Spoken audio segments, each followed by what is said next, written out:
Okay. All right. I know what you're thinking. First of all, you're thinking, clickbait? No. No. It's day 44. And I did used to be hot. I'm married. And when we met, I didn't look like this. Okay? All right? And Robert De Niro came out. And is that a point of contention in our life? Yeah. Yeah, man. Yeah. Yeah, it's a point of contention. Yeah, you are not supposed to wed yourself to someone and then become a worse version of yourself. It's in the fine print. It's in the fine print. So today I wanted to talk about this. I had an idea for a whole video where I was going to go through like all my ups and downs in weight loss, like this weight, this weight, this weight, this weight. But it was going to take way too long. I don't have time tonight. I want to do a video like that. It'll be very fun. But tonight I particularly wanted to show these old pictures of me from two different time periods because I weighed in yesterday and I gained weight. According to the scale, it's vast majority of it's probably muscle and just fluctuation. Same as 2 weeks ago. I feel great. I'm fitting into clothes I wasn't before. I'm getting way stronger, so I'm really not upset about it. But I did feel that little, my little creeping Bren voice, the little voice in the back of my head that goes, find a way to destroy yourself and everyone around you. Find a way now. Quick now. Destroy. And I was thinking, maybe I'll cut my calories like in half. I'll just eat so little that everyone starts to get afraid. And I'll stop lifting. I'll just start running every day. And then I could probably bang this shit out in like 4 months, 3 months. That thought was starting to creep in. And that is a thought I'm very familiar with. I am by trade, an extremist. I am what you would call a very measured person for the most part. I'm an intense person, but it's hard to get me, rattling and shaking. I don't go, oh, what? That's not an emotion I have. However, I do have peaks and valleys. I have a tendency to really just suddenly go nuts. And, you could look into the life's journey I've had and go, this is a guy who clearly channels a lot of thoughts and emotions in his head into something else. That's why I write, and presumably that's why I do a lot of the things I do. And just the point I'm trying to make is I'm the type of person that goes, that's very flat baseline, and then I dramatically destroy my life and the lives of others, or I make a very dramatic change and everyone gets very confused. I can't help it. I don't really know why I'm doing what I'm doing. I don't know how I feel until like 3 years later, and that's why I'm a writer, because that's the only way I know how to express myself. Okay? All right. Let's get into the point here. 2 minutes, good enough for you. I'm sure you're still engaged. Would you like to see when I was hot? Don't you say I wasn't. Don't you comment. Don't you go, well, I don't know if I would say hot. Don't, all right? Men, ladies, okay? I know what's real. I know myself. Don't you worry about that. Let's get into this right away. Let's really start blowing some minds. I wanted to bring this photo up specifically. First of all, oh my God. Look at him. He's dreamy as can be. When I was in Taiwan, people used to scream Leonardo DiCaprio at me all the time. That's actually true. I'm not making that up. It's not a humble brag. It's a direct brag. But I mean, look at me now. I look ill. I don't look well, and that's something I've come to accept. But I wanted to bring up this photo specifically because I remember this night, which is very rare for me. The past is, especially the last 5 years, I want to say, I just haven't been here. There's been someone else in my place, and that's a defense mechanism. There's a word for it. It's extremely common neurologically and occurs after extreme trauma. I don't need to talk about that. What's more important is that I remember taking this photo because I was at a place called the Witch's Brew. It's like a place you go to drink coffee at night when you're a teetotaler. You don't drink alcohol or whatever. At this age, I didn't drink alcohol. By the way, I probably should have led with this, 2016-ish, and I'm 22 or 23. I don't know. I had just finished the journey of going from around 300 pounds to going to around 155 pounds. Just as a reference, keep in mind, this is what I ended up looking like in my 20s. This is a photo of more recent. We'll get into that in a moment.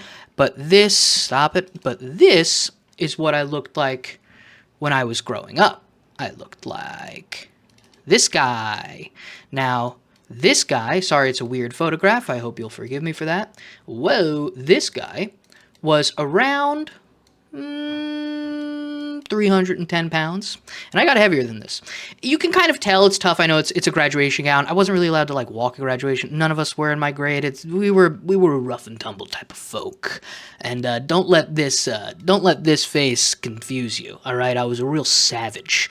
And what's important to keep in mind is every part of my body hurt, and I was certain that I was trapped inside of a shell of my own pain that I would never escape. Yada yada yada. You go to the gym a couple times. Obviously, I'm yada yada yadaing a very long story, and I end up looking like this. Now, it's difficult to put into words how dramatic of a change it is to end up looking like this. Obviously, I would say it's like being reborn, and anything I could add to that would be unnecessary flavor to an already dramatic sentiment that I mean to its absolute truth. I was reborn. It is my greatest accomplishment, escaping what I did to myself and what was done to me in my youth, and becoming a version of myself that I imagined I could be in a world where I had absolutely nothing working in my favor. Nearly. I had good friends. I had good family members, depending on who we're looking at. But it doesn't matter. It doesn't matter. The point I'm making is I remember this night, okay? I remember this night because the reason I took this selfie, which I never do, obviously it goes without saying I don't have a lot of photos of myself. Even when I was hot, I did not like having my photo taken. Was because this night I had a really sugary drink after I'd eaten all my calories because it was so late at night. And I felt such guilt, and I was so convinced that I was getting fat that I wanted to take this photo so I could compare it to my photo next week after cutting my calories down for a week. And I was probably eating 1,200 calories a day here, just like while working out and like just doing that, just endlessly doing that. And I was so upset with myself with the way I had eaten that day. And the way I treated myself. So that memory distinctly came into my head to contrast with the way I felt earlier today when I was like, maybe I'll just eat 600 calories. I don't give a fuck. I'll do it. And clearly it is that all or nothing mentality that has led me to this place. You could psychoanalyze a million other things, and you could say a lot of other things have occurred in your life, and I could, the great narrative of my existence and how I ended up here, doesn't matter. A lot of it is the all or nothing mentality of going, I'm going to absolutely dedicate myself to this to a point of insanity, or I'm going to fall downward into the pit of hell. That is how I've always lived my life, and a lot of people find themselves in a version of that routine, right? So I wanted to bring light to this because I recalled, and I have the fortunate wisdom now in my age to go, I remember this feeling in a distinctive way, and I was looking at some old photos just to kind of jog my memory about where I've been and what I've done to myself, and I thought, you know what, this is kind of a fun thing to talk about. It's brutal. Let's be real. It's brutal for me to look at these photos of myself when I was not, dying. And God knows my wife loves to flaunt them in my face. In case you guys were wondering about the dynamic over here, of course it doesn't really bother me. I mean, God knows. I got a thick skin, you know what I mean? Plus, I owe her. I fucked this up. She looks great. She looks literally identical the day I met her. And you may think, oh, that's very vain.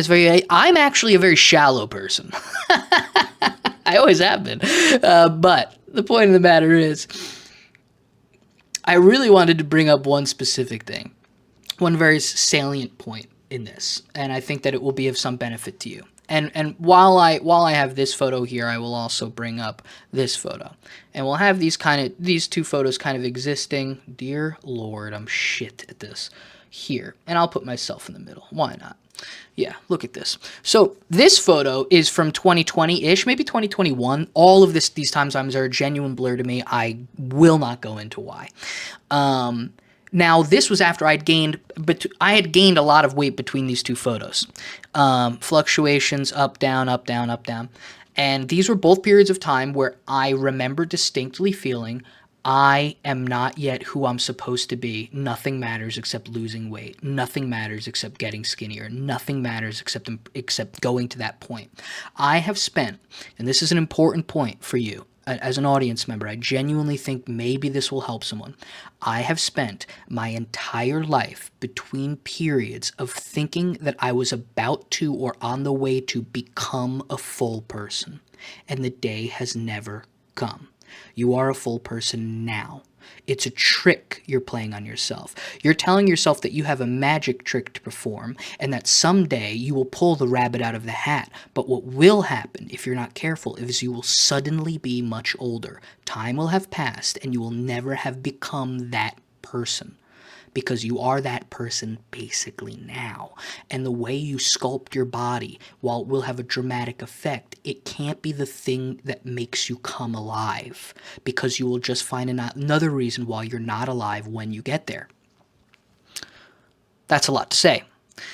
And it's important to know that that feeling will always kind of exist a little bit. You will always be in a state of becoming, and you should be.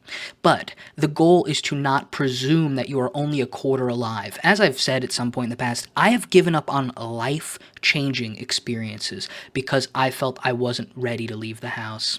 It's like, no, I'm not doing that this fat. Or in meetings with people that could have completely changed the trajectory of my career. No, I'm just, maybe in a couple months, maybe I'll start taking meetings like that because of how I didn't like how I looked and how I felt. Now, it's a cautionary tale, my own. My tale is a cautionary tale. It's a tale of incredible effort. What I did to become what I've become has been, if you want to know where my confidence comes from, it comes from that. I've done things. I've done a lot of things. And against great odds. So that's where it comes from. But keep in mind, even now, I'm thinking you are a shit half version of yourself. And the real version is coming. He looks like who he is at 150 pounds. And it's not just the appearance. It's everything that comes with the appearance. The grace of feeling at one with yourself. Which I felt in moments, but always was never enough. So it's a trick. It's a bit of a trick that you're playing on yourself. I won't pretend like it won't change your life to lose 50 pounds, to lose 100 pounds. It will change your life. But you will still be you when you get there. Food for thought. Food for thought. Just what's on my mind.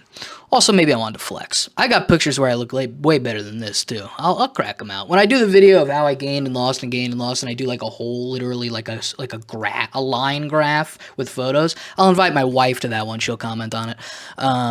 Where does that leave us? Where does all of this leave us? What am I saying? What am I doing here? I think I made my point. I used to be very good looking, and I think all of you should know that. That was my point. By the way, I go grab some trophies from my past. I did this. Look, I thought it was important to remind myself that these thoughts have existed in my head forever. And while I have done great work at the knife's edge, with that blade pointed at my own neck, I have done incredible things.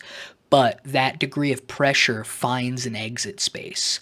It's air filling a cubic or a balloon, and it does release in a direction. And usually for me, it slingshots me back in the other direction, the other way. I